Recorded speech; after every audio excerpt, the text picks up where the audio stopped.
መድኃኒዓለም የዓለም ቤዛ ይመስገን መድኃኒዓለም የዓለም ቤዛ ይክበር ይመስገን መድኃኒዓለም የመጨረሻ እስኪ ቸርነቱ በእኛ ላይ ስለበዛ አይሰማም ቸርነቱ በእኛ ላይ ስለበዛ ይክበር ይመስገን መድኃኒዓለም የዓለም ቤዛ ይክበር ይመስገን መድኃኒዓለም የዓለም ቤዛ ይክበር ይመስገን መድኃኒዓለም የዓለም ቤዛ ይክበር ይመስገን መድኃኒዓለም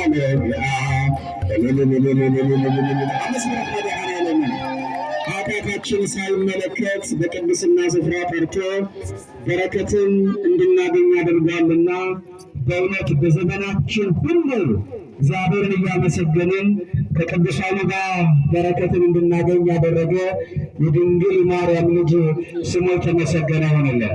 እንግዲህ እንዳልኳችሁ አናቆያችሁም።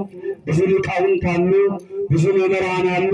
ሊቃውንቱ መካከል ቆሞ መናገር ከባድ ቢሆንም እንደው ከተሰጠን ደቂቃ የሊቃውንቱ በረከት አድሮብን በረከት አግኝተን ነው የምንሄደውና ሁላችንም ተረጋግተን የእግዚአብሔርን ድምፅ እንሰማለን፣ የእግዚአብሔርን ቃል እንሰማለን። ቅዱሳን ማን ናቸው? ቅዱሳን ምንድን ናቸው? ሰማዕታት እንዴት ናቸው? ሰማዕታት ምንድን ናቸው? የሚለውን ከሐዲስ ኪዳንም ከብሉይ ኪዳንም አወጣተን ከስንክሳሩ ከትርጓሜው ከአንድምታ አባቶቻችን እንዳስተማሩን ለጥቂት ደቂቃ እንማማራለን። የምስጢር ባለቤት እግዚአብሔር አምላካችን ከሁላችን ጋር ይሁንልን። ቃሉን የሚሰማ በእርጋታ ይቀመጣል ስለሚል እግዚአብሔር ቃል ከወደቅንበት ያነሳናል፣ ከጎበጥንበት ቀና እንላለን። ከጠፋንበት ፈልጎ ከእንቅልፋችን ቀስቅሶ በረከትን እንድናገኝ በዚህ በቅድስና ስፍራ ተጠርተን በቃሉ እንድንጸና እግዚአብሔር ጠርቶናል። እንግዲህ የተጠራ ሰው ስራው ማመስገን ነው። የተጠራ ሰው ሕይወቱን በሙሉ ለአባቶቻችን ምን ተነግበረ ምን እንስራ እያለ መታዘዝ ነውና ተረጋግታችሁ ለጥቂት ደቂቃ እንቆያለን። እጅግ የምንወደው የምናከብረው የሚዲያው አጋር ይሄንን ደብር ሊያግዝ ይዘነው መተናልና አርቲስት አንዱዓለም አሰፋ አንጋፋው ባሻ ይባላሉ። ከክቡር አባታችን ጋር በመነጋገር እንግዲህ ታላቁ አባታችን በአገልግሎት የምናውቃቸው የልማት አርበኛ ዛሬ አርቲስት አንዱዓለምን አስረክበናቸዋል። የተለያዩ ሚዲያ ላይ ያሉ ወንድሞችን ይዞ መጥቶ አብሮ ይሰራል፣ አብሮ ያግዛል። ማን ቢፈቅድ ተናገሩ። ማን ቢፈቅድ ማን ቢረዳን እግዚአብሔር ቢያግዝን እናገለግላለን። እንግዲህ ስለ ቅዱሳን ለጥቂት ደቂቃ እንማማራለን። በዚህ በቅዱስ ሥጋ ቤት በመዝሙር 117 ቁጥር 20 ላይ እንዲህ ይላል፣ ወደ እርሷም ጻድቃን ይገባሉ። ተናገሩ እስኪ ወደ እርሷም በሉ እስኪ። ኧረ አይሰማም። ጻድቃን ይገባሉ። እንግዲህ ጻድቃን ማን ናቸው? ቅዱሳን ማን ናቸው? ሰማዕታት ማን ናቸው? ይሄን ዓለም ንቀው ጤዛ ልሰው ድንጋይ ተንተርሰው በገዳም በበዓት የጸኑ ስለሆነ እግዚአብሔር አከበራቸው። እግዚአብሔር ያከበረውን ሰው ማዋረድ አይችልም። እግዚአብሔር ከፍ ያደረገውን ሰው ዝቅ ማድረግ አይችልምና እግዚአብሔር ቅዱሳንን ወደዳቸው፣ ጻድቃንን ወደዳቸው፣ አከበራቸው፣ ሾማቸው። እዚህ ቦታ ላይ እንግዲህ ጻድቁ አባታችን አቡነ ገብረ መንፈስ ቅዱስ አሉ። እናታችን ቅድስት አርሴማ አለች። እኚህ ጻድቅ፣ እኚህ ቅዱስ፣ እኚህ መናኝ ባህታዊ ገብረ መንፈስ ቅዱስ አባታችን የስምዖንና የአቅሌስያ ልጅ 60 አናብስትና 60 አናብርት ይታዘዛቸው ነበረ ይላል።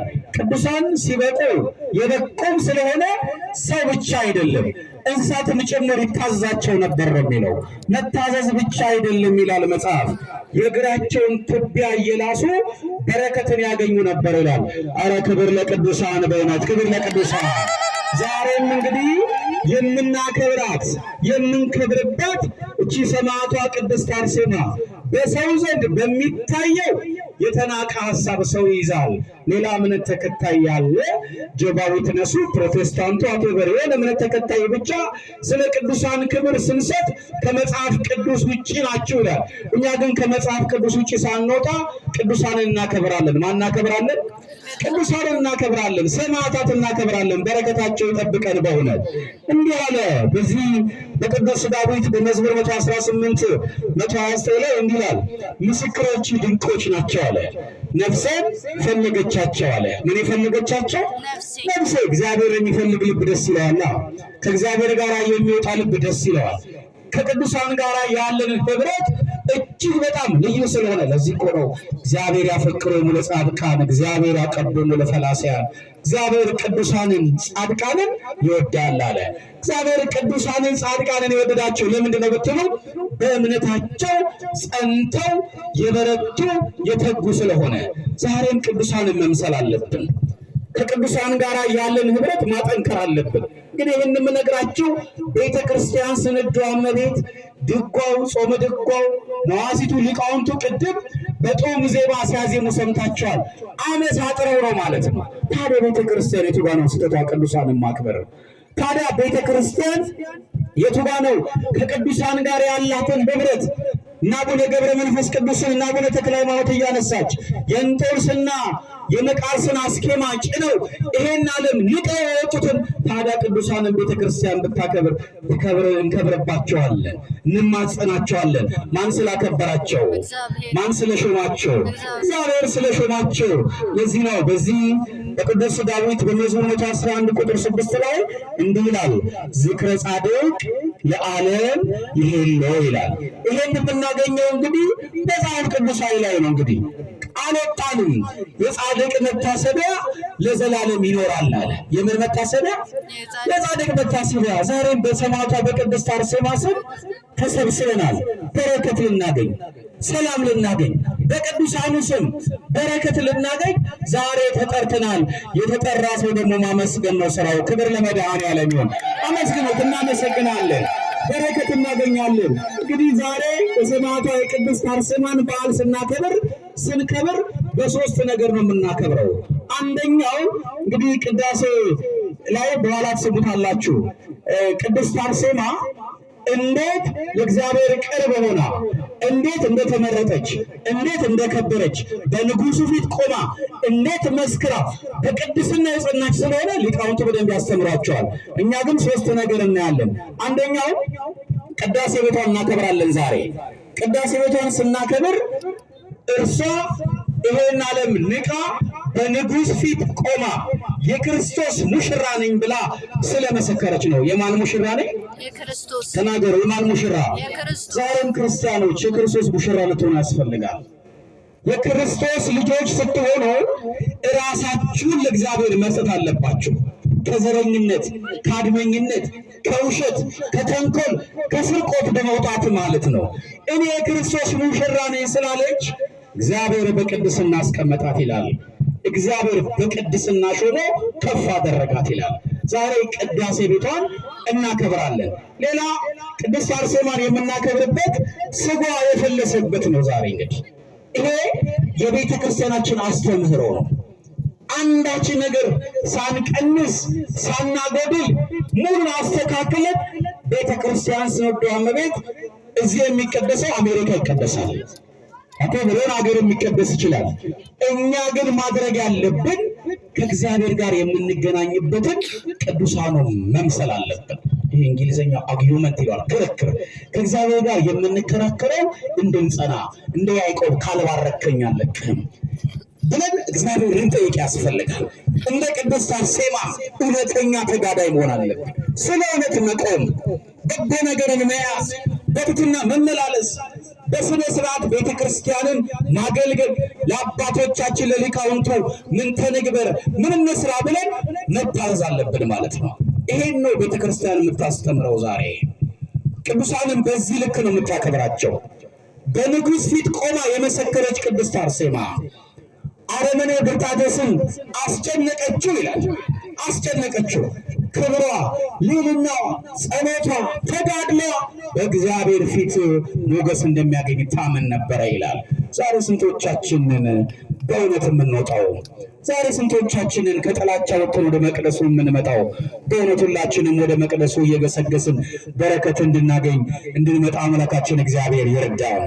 በሶስተኛው ይህችን ቅድስት አርሴማ ሰማዕቷን ስናነሳት እንዲህ እናያታለን።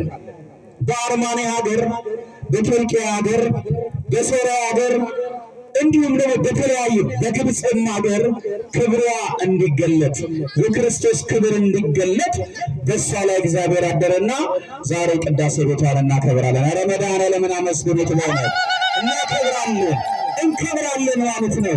መጽሐፍ እንዲህ ብሎ ስለሚናገር በመዝሙረ ዳዊት መዝሙር 34 ቁጥር 15 ላይ የእግዚአብሔር ዓይኖች ወደ ጻድቃን ናቸው አለ። የማን ዓይኖች? ተናገሩ። የማን ዓይኖች? የእግዚአብሔር ዓይኖች ወደ ጻድቃን ናቸው።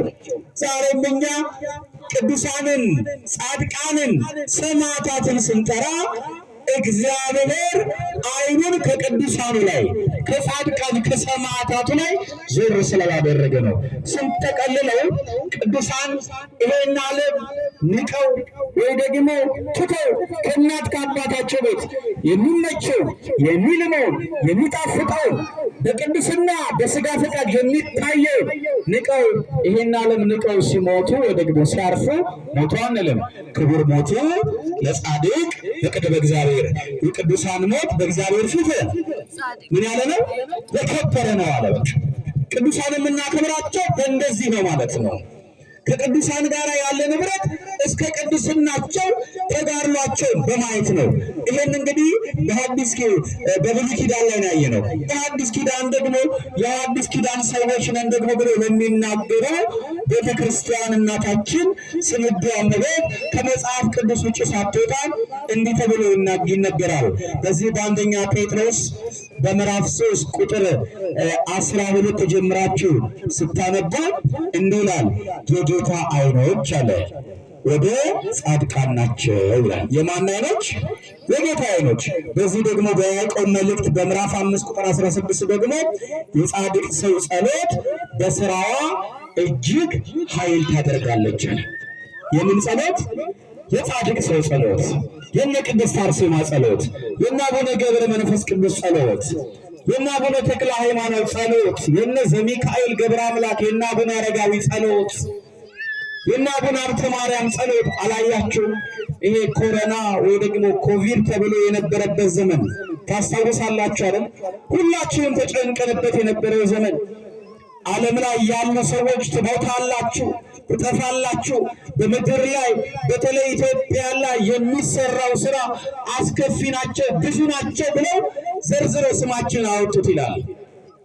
በዚህን ጊዜ ግን እግዚአብሔር ስለ ቅዱሳኑ፣ ስለ ጻድቃን፣ ስለ ሰማዕታቱ ብሎ ኢትዮጵያ ተሳቱ ቅዱሳን መጥተው የጸለዩባት ሀገር ስለሆነች ኢትዮጵያ እመቤታችን የአስራት ሀገሯ ነችና ኢትዮጵያ እነ ሰማዕቱ ቅዱስ ጊዮርጊስ የእነርሱ የገበዙ ቅዱስ ጊዮርጊስ ሀገር ነችና መጽሐፍ ቅዱስ ላይ ከ42 ጊዜ በላይ የተነገረላት ኢትዮጵያ ታበጽሕዋ ኢትዮጵያ እጆቿን ወደ እግዚአብሔር ትዘረጋለች ተብሎ የተመሰከረላት ሀገር ነችና የእነ አቡነ ሀብተ ማርያም ጸሎት ዕጣን ሊቃውንቱ ካህናቱ ይዘው ወጥተው ያ ዓለም ላይ ትጠፋላችሁ ያሉ በሙሉ ወደኛ መጥተው ተማጽነው ዛሬ ዓለምን የሚፈውስ እምነትን ያለን። ኧረ አመስግኑት መድኃኔዓለምን፣ በእውነት አመስግኑት። ዓለምን የሚፈውስ እምነት ያለው ኢትዮጵያ ላይ ነው። ታቦተ ሕጉ ከመንበረ ክብር ወጥቶ መስቀሉ መጾር አባቶቻችን በመስቀላቸው የማረኩ ይዘው ወጥተው በእውነት ምን መታደል ነው ይሄ! ምን መመረጥ ነው! ይቺ ሀገር ታዲያ የታደለች ነቻ፣ የተመረጠች ነቻ፣ የከበረች ነቻ። ቅዱሳንን ስለምታከብር ትከብራለች። ቅዱሳንን ስለምትጠራ በቅዱሳኑ ተማጽና በረከትን ታገኛለች። ለዚህ ነው ዛሬ በረከት ልናገኝ የመጣ ነው። መጽሐፍ እንደሚለው በቅዱስ ማቴዎስ ወንጌል በምዕራፍ 10 ቁጥር 30 ላይ እናንተን የሚቀበልን ይቀበላል፣ ጻድቅን በጻድቅ ስም የሚቀበል እውነት እላችኋለሁ የጻድቅን ዋጋ ይወስዳል። በደቀ መዝሙሩ ስም ቀዝቃዛ ውሃ ጠጣ፣ ዋጋው አይጠፋበትም። ዛሬ በሰማዕቷ በቅድስት አርሴማ ስም ቀዝቃዛ ውሃ ከቤታችን አናጣም። በረከት እናገኛለን፣ እንሰጣለን። ተጠርተናል። በረከትን አግኝተን ነው የምንሄደው። ክብር ለመድኃኔዓለም ይሁን። በእውነት በረከትን አግኝተን ነው የምንሄደው። ዛሬ ያማረኝ። ክብር ለመድኃኔዓለም። ሰማዕትነት፣ ተጋድሎን፣ ትሕትናን፣ እውነተኝነትን ያየንባት ከሰማዕቷ ቅድስት አርሴማ ነው። ታዲያ እንዴት አንባረክም እኛ? ታዲያ እንዴት ሰላም አናገኝም? ታዲያ እንዴት ጤና አናገኝም? አምነን የመጣ ነው። እግዚአብሔር ቤታችንን በበረከት ይሙላልን። ብዙ የጨነቀን ነገር አለ፣ ብዙ አልፈታ ያለን ነገር አለ። እግዚአብሔር ስለ ቅዱሳኑ ብሎ የለመነን በእውነት እርሱ ያስተካክልልን። ማደጋችንን መድኃኔዓለም ነው የሚሞላው። ሰው ብንደገፈው ሸንበቆ ነው፣ ይወድቃል። ሰው ብንጠራው ይጠፋል፣ ይሄዳል፣ ያልቃል። አሳዝኖን ሊሄድ ይችላል። እግዚአብሔር ግን የሚተወን አምላክ አይደለም። ብዙ ጊዜ እንደውም ብለዋለሁ ብዙ አውደ ምሕረት ላይ ዛሬ እናንተ የመጣችሁት ዛሬ እናንተ እዚህ ቦታ ልትባረኩ የመጣችሁት እግዚአብሔር ፈቅዶላችሁ ነው። በእጅ ብልጭ የመጣለ ተናገሩ። በእጅ ብልጭ የመጣለ ዘመድ ጠርቶት የመጣለ ጓደኛ ጠርቶት የመጣለ እንዲሁም ደግሞ ሊቃውንቱ መምህራኑ አስገድዷችሁ የመጣችሁ አላችሁ። ማን ፈቅዶላችሁ ነው? ማን ጠርቷችሁ ነው?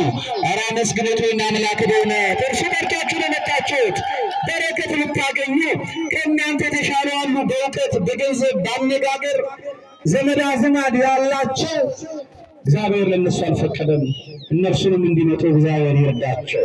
እኛም ደግሞ መጥተናልና እዚህ ቦታ ላይ በረከት አግኝተን ነው የምንሄደው። በረከት ደግሞ ለማግኘት ቅዱሳኑን መምሰል አለብን። ቅዱሳኑን መከተል አለብን። እውነተኛ ሰዎች መሆን አለብን። መለያየትን ከኛ ማራቅ አለብን። ለእውነት ስንቆም እግዚአብሔር ያግዘናል። ማን ያግዘናል? ማን ይረዳናል? ማን ጉልበት ይሆነናል? ብዙ የተገፋችሁ ትሆናላችሁ። ብዙ የተጠላችሁ ትሆናላችሁ። ብዙ ያጣችሁት ነገር ይኖራል። እግዚአብሔር ግን ከእናንተ ጋር ስላለ አይተዋችሁ። ስለመረጣችሁ ነው ዛሬ የመጣችሁት። በሰማዕቷ በቅድስት አርሴማ በረከትን እንድታገኙ ነው ዛሬ የመጣችሁት። እንግዲህ ትናንትና ያሳለፍነው በዓል እንግዲህ በቤተ ክርስቲያናችን አስተምህሮ ደብረ ዘይት ይባላል። ያንን እንግዲህ ሊቃውንቱ በደንብ ይሄ የአብይ ጾም ላይ ዘወረደ ቅዱስ ምኩራብ መጻጉዕ ደብረ ዘይት እየተባለ የየሳምንቱ ይጠራል። ይህ የነቢያት ጾም ደግሞ የየሳምንቱ ትርጓሜ ያለው ስብከት፣ ብርሃን፣ ኖላዊ፣ ልደት እንዲሁም መጻጉዕ የተባለ እንግዲህ ቅርታ ሊቃውንቱ በደንብ እዚያ ወደ ምሕረት ላይ በደንብ ተንትነው ያስተምሯቸዋል።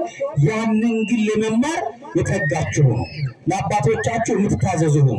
ጉባኤ ትወዳላችሁ እናውቃለን። በመዝገባችሁ ላይ ያዙ። አበው እንደሚሉት ከመጠምጠም ምን ይቅደም የሚባለው? አቤት መማር ይቅደም ይላሉ። ስለዚህ ክርስቲያኖች መምጣታችሁ ብቻ ትምህርት ነው። አምናችሁን የመጣችሁት ቤታችሁን እግዚአብሔር ሊሞላ ስለፈቀደላችሁ ማለት ነው።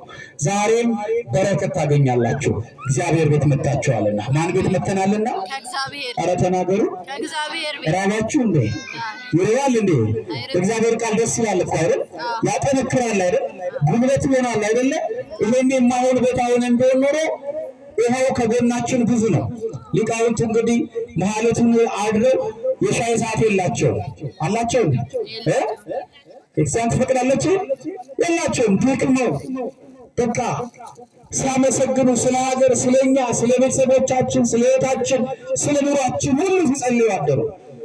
በእውነት የነሱ በረከት ይጠብቀን። በእውነት ቤተክርስቲያን እናታችን የቅዱሳኑን ጸሎት በእውነት ልመና እንዲሁም ደግሞ በረከት እንድታገኙ ዛሬ ተጠርታችኋል። የተጠራ ሰው ደግሞ የእግዚአብሔርን ቤት ይሰራል። ይሄ ቤተክርስቲያን ቆይቻለሁ ከመጣሁ ብዙ ቦታ ጉባኤ ስለሚበዛብኝ በእውነት እኔታን በጣም ነው የምወዳቸው። ይሄ የአራብሳን ሕዝብ በአገልግሎት በደንብ ብዙ ቦታ አገልግለናል። ብዙ ስራ ሰርተናል። እኛ ደግሞ የኪዳነ ምሕረት ልጆች ነን። የእመቤታችን ልጆች ነን። ማርያም ሆይ በመስኪ ማርያም ሆይ ኧረ አይሰማም። ማርያም ሆይ በሉ። እንወድሻለን። አትወዳትም እንዴ? እንወዳታለን። እስኪ አመስግናት ድንግል ማርያም እንወዳታለን።